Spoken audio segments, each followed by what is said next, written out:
Let's have a think about how leadership teams can make great decisions in this tricky time. I've got 4 tips that are going to help leaders and leadership teams get the most out of that collective intelligence of the group.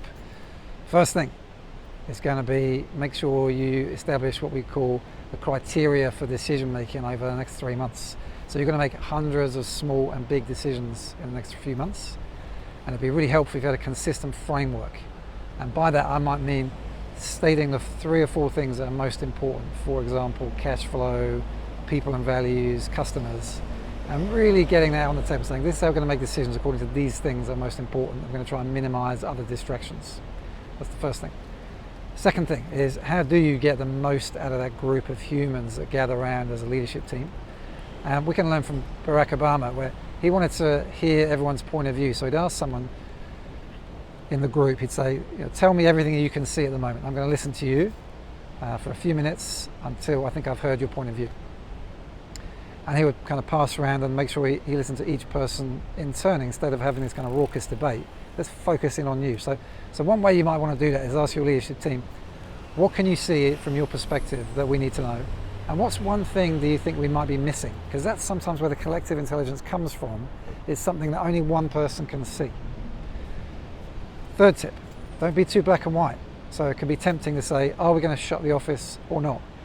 But there might be other options. So for example, a big consulting firm has just decided to shut half the office, which means that they've got a blue team and a white team.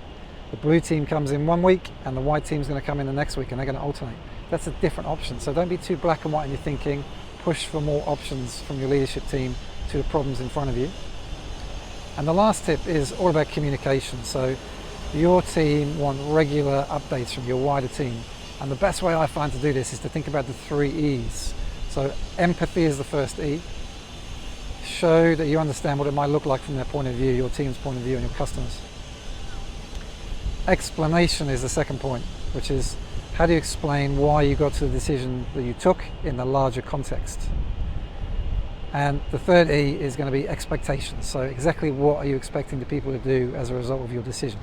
And if you wrap that in a delivery that has a sense of calm and one step at a time, then that's probably the best way to communicate the decisions that you've made, by using your collective intelligence, your clear criteria for success, and more than just black and white options. So good luck in the months ahead.